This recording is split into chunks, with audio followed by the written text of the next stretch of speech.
अब हम देखेंगे वेज टू इंक्रीज और रिड्यूस द फ्रिक्शन, मतलब हम फ्रिक्शन को किन्हीं दो सरफेसेस के बीच में कैसे बढ़ा सकते हैं एंड कैसे कम कर सकते हैं। The first one, to increase the friction. First, surfaces are grooved like tyres, shoe soles etcetera. मतलब जिन भी सरफेसेस के बीच में हमें फ्रिक्शन इंक्रीज करना है उन सरफेसेस में हम ग्रूव्स डाल देंगे। ग्रूव्स मतलब घुमावदार उनका शेप बना देंगे, जैसे आपने के शूज़ के नीचे वाले हिस्से में होते हैं ना घुमावदार डिज़ाइंस बने होते हैं, टायर में डिज़ाइंस बने होते हैं ताकि फ्रिक्शन इंक्रीज हो सके, तो हम ग्रूव्ड सरफेसेस कर देंगे। Second, using brake pads in the brake system of bicycles and automobiles. अगर हमें अपनी व्हीकल्स में फ्रिक्शन को बढ़ाना है तो हम क्या करेंगे, उसमें ब्रेक पैड्स लगा देंगे। जब हम साइकिल चलाते हैं तो जब हम ब्रेक अप्लाई करते हैं तो हमारे आगे और पीछे वाले टायर में जो ब्रेक पैड्स होते हैं वो कॉन्ट्रैक्ट होते हैं और टायर को होल्ड कर लेते हैं, तो हम इस तरीके से कर सकते हैं। थर्ड, यूजिंग सॉइल और course substances on hands bye kabaddi players and gymnast for better grip. अगर हम स्पोर्ट्स की बात करें तो फ्रिक्शन इंक्रीज करना है, मान लीजिए हमें अपने हाथों से कुछ उठाना है और हमें फ्रिक्शन बढ़ाना है, ताकि अगर हम वेट लिफ्टिंग का एग्जाम्पल देखते हैं, हमें वेट उठाना है तो हमें ये ऐसा करना है कि वो वेट हमारे हाथ से फिसल नहीं जाए, हमारी ग्रिप अच्छे से बनी रहे। तो हम क्या करेंगे, कोई फाइनली डिवाइडेड पाउडर यूज़ कर लेंगे, कोर्स पार्टिकल मतलब कुछ बुरबुरी चीज़ यूज़ कर लेंगे।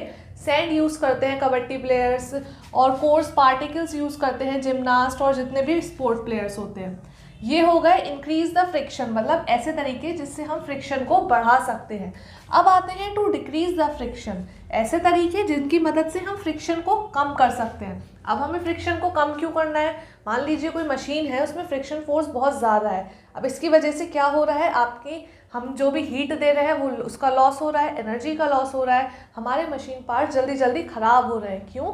क्योंकि जो स्क्रूज़ हैं वो धीरे धीरे और फ्रिक्शन की वजह से ख़राब होते जा रहे हैं, घिसते जा रहे हैं। तो इन सारी चीज़ों से बचने के लिए हमें फ्रिक्शन को डिक्रीज़ करना है। अब फ्रिक्शन डिक्रीज़ कैसे हो सकता है?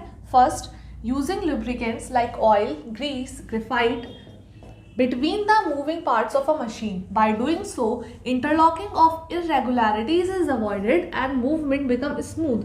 मतलब हम उन दो सरफेसेस के बीच में जहाँ हमें फ्रिक्शन को कम करना है उधर हम जो चिकने सब्सटेंसेस होते हैं ना उनको हम ल्यूब्रिकेंट्स बोलते हैं।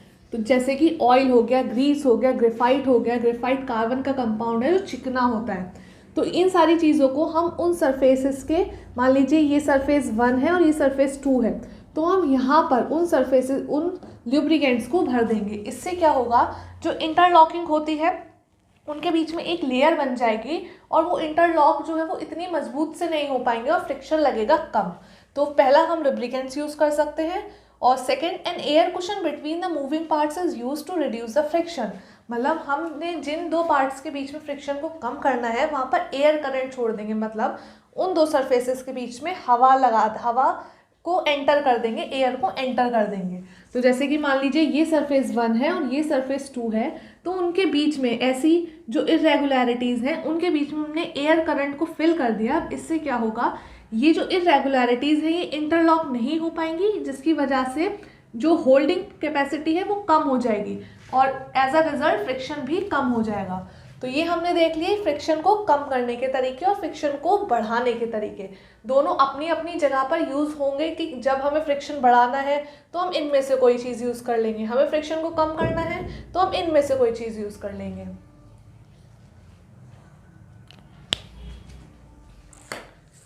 अब डिक्रीज फ्रिक्शन को डिक्रीज करने वाले ही टॉपिक में हमारा थर्ड पॉइंट आता है, और ये जो है ना ये एक इम्पॉर्टेंट टॉपिक भी है, तो आप इसको याद रखिएगा। अलग से भी ये क्वेश्चन के रूप में डायरेक्ट भी आ सकता है रोलिंग फ्रिक्शन के नाम से। इसको समझते हैं। Third, wheels are used when one body rolls over the surface of another body, the resistance to its motion is called rolling friction. अब यहाँ पर एक नया टर्म आता है which is rolling friction. Rolling friction क्या होता है, जब कोई बॉडी दूसरी बॉडी पर रोल करेगी, मतलब वहाँ पर व्हील्स आ जाएंगे और जब वो रोल करेगी उस समय जो अपोजिंग फोर्स होगा उस फ्रिक्शन को हम बोलेंगे रोलिंग फ्रिक्शन। मतलब ऐसा फोर्स जो रोलिंग के समय पर मोशन को अपोज करेगा वो है रोलिंग फ्रिक्शन। रोलिंग के समय पर लगने वाला फ्रिक्शन इज रोलिंग फ्रिक्शन। तो ये हो गया clear. Since the rolling friction is smaller than the sliding friction, it is always easier to roll than to slide a body over another. अब यहाँ पर एक इम्पॉर्टेंट पॉइंट आया कि जो रोलिंग फ्रिक्शन होता है और जो स्लाइडिंग फ्रिक्शन होता है, मतलब कि आप एक कूलर को एक बार स्लाइड कर रहे हैं और वहीं दूसरे केस में आपने कूलर को रोल करा है, मतलब कूलर के स्टैंड्स में व्हील लगे हैं और आप उसको रोलिंग करते हुए आगे बढ़ा रहे हैं। तो आप खुद इमेजिन करिए कि कौन सी केस में ईजी पड़ेगा। एक फर्स्ट केस जहाँ पर आप रोल कर रहे हैं कूलर को, सेकेंड केस जहाँ पर आप कूलर को स्लाइड कर रहे हैं, मतलब धक्का लगा रहे हैं। तो आप पाएंगे कि रोलिंग करते समय पर कूलर बहुत ही ईजिली बिना ज़्यादा एफर्ट्स के आगे बढ़ जाता है। तो इससे हमें पता चलता है कि रोल करते समय पे फ्रिक्शन कम लग रहा है और स्लाइड करते समय पर फ्रिक्शन ज़्यादा लग रहा है। तो हमने कंक्लूजन निकाला कि rolling friction is always smaller than the sliding friction. और ये चीज़ आपको याद रखनी है, ये आपसे पूछा जा सकता है कि रोलिंग में से और स्लाइडिंग फ्रिक्शन में से कौन छोटा है कौन बड़ा है। Rolling friction is smaller than the sliding friction. It is always easier to roll than to slide a body over another. अब एक क्वेश्चन आता है, can we reduce friction to zero by using the above ways. अब हमने यहाँ पे इतने सारे मेथड्स पढ़े फ्रिक्शन को कम करने के, रिड्यूस करने के, तो क्या हम फ्रिक्शन को बिल्कुल से ज़ीरो कर सकते हैं? और नहीं कर सकते तो क्यों नहीं कर सकते? तो इसका एक आंसर है, हम चाहे इनमें से कोई भी वे यूज़ कर ले, कोई भी मेथड अप्लाई कर ले, फ्रिक्शन कभी भी ज़ीरो नहीं होगा, क्योंकि सरफेस पे इरेगुलरिटीज़ हमेशा प्रेजेंट रहेंगी। कुछ ना कुछ इरेगुलरिटीज़ होने के वजह से फ्रिक्शन हमेशा ही रहेगा, वो कभी भी बिल्कुल से ख़त्म नहीं हो सकता। So the answer is no, friction can never be entirely eliminated because no surface is perfectly smooth, some regularities are always there. यहाँ पर बिकॉज ऐड कर लीजिए। No, friction can never be entirely eliminated because no surface is perfectly smooth. Some irregularities are always there. कोई भी surface बिल्कुल भी smooth नहीं हो सकती, उसमें कुछ ना कुछ इरेगुलरिटीज हमेशा रहेंगी और इसी वजह से फ्रिक्शन जो है कभी भी ज़ीरो नहीं हो सकता। फ्रिक्शन की कुछ ना कुछ वैल्यू होगी, चाहे वो कुछ भी हो, पॉइंट वाले नंबर में भी वैल्यू हो, लेकिन कुछ ना कुछ होगी। तो ये हो जाता है, हमने सारे बेस देख लिए और फ्रिक्शन ज़ीरो क्यों नहीं हो सकता बिल्कुल से वो भी हमने देख लिया। तो इसी तरह से हमारा जो फ्रिक्शन का मेजर पोर्शन है वो ख़त्म हो जाता है। अब हमारा लास्ट जो इसमें एक हेडिंग है वो है फ्लूइड फ्रिक्शन, उसको भी अब हम समझ लेते हैं।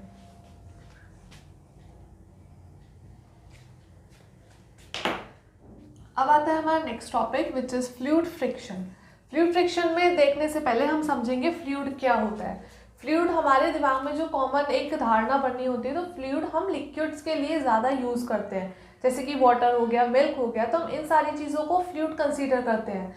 लेकिन फ्लूइड में गैसेस प्लस लिक्विड्स दोनों इंक्लूड होते हैं। गैस की बात करेंगे तो गैस भी एक फ्लूइड है, लिक्विड की बात करेंगे तो लिक्विड भी एक फ्लूइड है। हम कॉमन एग्जाम्पल जो अपने डे टू डे लाइफ में देखते हैं, गैस को लेते हैं हम एयर। गैस जो हमारे आसपास जो एयर है वो भी एक गैस है, तो जो एयर है हम उसको फ्लूइड बोल सकते हैं। वहीं अगर हम पानी की बात करें तो वो एक लिक्विड है, तो पानी भी एक फ्लूइड है। तो ये पॉइंट बिल्कुल अपने दिमाग में क्लियर कर लीजिए, क्योंकि ये बहुत से बच्चों को कंफ्यूज करता है। Fluid, gases and liquids both are considered as fluids. अब आते हैं फ्लूइड फ्रिक्शन पे। Fluid exerts force of friction on objects in motion through them and the frictional force exerted by fluids is also called drag। मतलब कि जब कोई भी object किसी फ्लूइड के अंदर मोशन कर रहा होता है, मान लीजिए गैस के अंदर एरोप्लेन का एयर के अंदर एरोप्लेन का एग्जाम्पल ले लेते हैं, तो वो उस फ्लूइड एरोप्लेन जो है वो फ्लूइड में ट्रेवल कर रहा है, मोशन कर रहा है, तो उस पर एक अपोजिंग फोर्स लगेगा जिसको हम फ्लूइड फ्रिक्शन बोलेंगे। Fluid exerts force of friction on objects in motion through them. जब कोई ऑब्जेक्ट उस फ्लूइड में मोशन करेगा तो उस ऑब्जेक्ट पर एक फोर्स लगेगा, अपोजिंग फोर्स। इसको हमने जो उस फ्रिक्शनल फोर्स को हमने बोला fluid friction.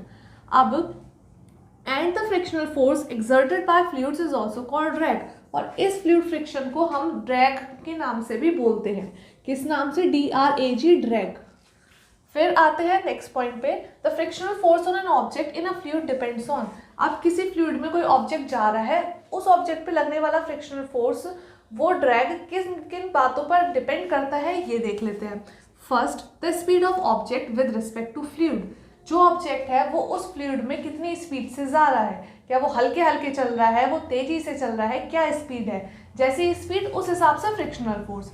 Second, shape of the object. Object का शेप क्या है? कोई अगर मान लीजिए एक अज्यूम करिए कोई ब्लॉक है, स्क्वायर ब्लॉक है, उस पर और वहीं एक पॉइंटेड एरो शेप जो है उस पे, उन दोनों ही केसेस में हमें पता है कि जो एरो वाला जो शेप होता है उस पर कम फ्रिक्शन लगेगा क्योंकि वो पॉइंटेड होता है, और वही स्क्वायर पे ज़्यादा फ्रिक्शन लगेगा और एरो वाले पर कम लगेगा। तो शेप पर भी डिपेंड करता है। Third, the nature of fluid. Fluid का नेचर क्या है, गैस है, लिक्विड है, क्या है। लिक्विड है तो क्या हनी की बात कर रहे हैं, पानी की बात कर रहे हैं, मिल्क की बात कर रहे हैं, किसकी बात कर रहे हैं, तो फ्लूइड के नेचर पर भी डिपेंड करेगा।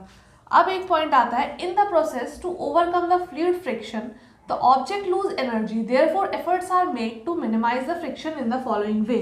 जब फ्लूइड में कोई ऑब्जेक्ट मूव करता है तो फ्रिक्शन फोर्स की वजह से जो ऑब्जेक्ट है वो अपनी एनर्जी लूज कर देता है, इसीलिए ये एनर्जी लूज ना करे ऑब्जेक्ट, इसको करने के लिए कुछ वेज निकाली गई है ताकि फ्रिक्शनल फोर्स उस ऑब्जेक्ट पर कम लगे और हमारे ऑब्जेक्ट की एनर्जी लूज नहीं हो। क्या तरीका है, objects are given special shapes, all vehicles are design to have shapes which reduce fluid friction, और उस शेप को, उस पर्टिकुलर शेप को हम बोलते हैं स्ट्रीमलाइन्ड। मतलब कोई ऑब्जेक्ट है उस पर हमें ऐसा करना है कि उसका शेप ऐसा होना चाहिए कि उस पर कम से कम फ्रिक्शनल फोर्स लगे, कम से कम फ्लूइड फ्रिक्शन लगे।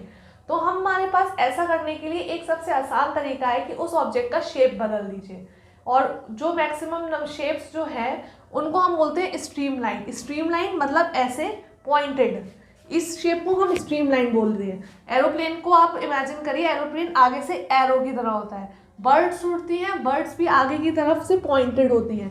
पानी की बात करें तो पानी में मछलियाँ होती हैं तो वो भी आगे से पॉइंटेड ही होती हैं। तो ये सारे शेप्स हम नेचर में देखें या फिर हमने अगर एरोप्लेन डिज़ाइन करा है वो भी नेचर से सीख करके ही करा है, तो अगर हम नेचुरल चीज़ों को ही देखें तो उन सबके शेप्स जो हैं वो स्ट्रीमलाइंड होते हैं। और ऐसा इसलिए होता है ताकि उन पे कम से कम अपोजिंग फोर्स लगे, और अगर हम मछली की बात कर रहे हैं तो वो आसानी से पानी में तैर सके, बर्ड्स हवा में उड़ रही है तो वो आसानी से उड़ सके, उन पे कम से कम फ्रिक्शन फोर्स लगे और ईजिली उड़ेंगी, उनकी एनर्जी का लॉस कम होगा। तो ये सारी चीज़ों से, इन चीज़ों से, इन शेप्स को बदलने से हम फ्लूइड फ्रिक्शन को कम कर सकते हैं। तो इसी तरह से हमारा फ्लूइड फ्रिक्शन का टॉपिक खत्म हो जाता है और ये चैप्टर भी यहीं पर ख़त्म होता है। अब हम सबसे पहली बात, इसमें बहुत से इंपॉर्टेंट टर्म्स आए, उनको आप याद रखिएगा, कंसेप्ट्स को रिकॉल करने की कोशिश करिएगा। अब हम इस चैप्टर से रिलेटेड कुछ कीवर्ड्स देख लेते हैं। अब हम इस चैप्टर के कीवर्ड्स देख लेते हैं। First, ball bearings. Ball bearings machine में यूज़ होने वाले पार्ट्स हैं जो कि फ्रिक्शन को कम करते हैं। आपने कभी देखिएगा, गूगल पे सर्च करके बॉल बेयरिंग नाम से आपको वहाँ पर ईजिली इमेज अवेलेबल हो जाएगी। सेकेंड इज ड्रैग, जिसको हम फ्लूइड फ्रिक्शन भी बोलते हैं। फिर थर्ड इज जो यहाँ पर लिखा है fluid friction. Fourth is friction. Fifth interlocking. Sixth lubricants, oil, grease, graphite. Seventh rolling friction. Eight sliding friction. Ninth static friction. अब ये जो तीन तरह के फ्रिक्शंस की बात हुई है ना, ये बहुत ज़्यादा इंपॉर्टेंट टॉपिक है, रोलिंग, स्लाइडिंग, स्टैटिक, और इन तीनों को ही हमने आसानी से समझ लिया है। अब यहाँ पर एक ऑर्डर आता है, ये ऑर्डर एक बहुत इंपॉर्टेंट ऑर्डर है, ये डायरेक्ट भी पूछा जा सकता है तीनों का, या फिर किन्हीं दो का भी पूछा जा सकता है। तो हम ये इसको ऐसे याद करेंगे कि ये मैग्नीट्यूड वाइज है कि कौन सबसे छोटा होता है और कौन सबसे बड़ा होता है। मैग्नीट्यूड की बात कर रहे हैं हम यहाँ पर। Rolling friction is smaller then sliding friction is smaller then static friction. रुके हुए चीज़ को आगे बढ़ाने में ज़्यादा मेहनत लगेगी, किसी चीज़ को धक्का लगा, जो चीज़ चल रही है उसको धक्का लगाने में कम मेहनत लगेगी, और किसी चीज़ को रोल करने में सबसे कम मेहनत लगेगी, क्योंकि उस केस में, रोलिंग वाले केस में फ्रिक्शन फोर्स सबसे कम है और स्टैटिक फ्रिक्शन सबसे ज़्यादा है। इसीलिए सबसे ज़्यादा फोर्स भी हमें तभी लगेगा जब किसी रुके हुए ऑब्जेक्ट को आगे की तरफ बढ़ाना हो। रोलिंग फ्रिक्शन, अगर हम सबसे बड़े की बात करें तो static friction is greater than sliding friction is greater than rolling friction. तो ये हमारा ऑर्डर हो जाता है जो बहुत इंपॉर्टेंट है, और इसी चीज़ के साथ हमारा ये चैप्टर भी कंप्लीट होता है। आप इससे रिलेटेड कंसेप्ट को रिकॉल करते रहिएगा, अपनी बुक के क्वेश्चंस को सॉल्व करिए, थ्योरी को याद करिए, आंसर्स को अच्छे इफेक्टिव वे में प्रेजेंट करने की कोशिश करिए। अब हम मिलते हैं अपने नेक्स्ट चैप्टर में, तब तक के लिए थैंक यू।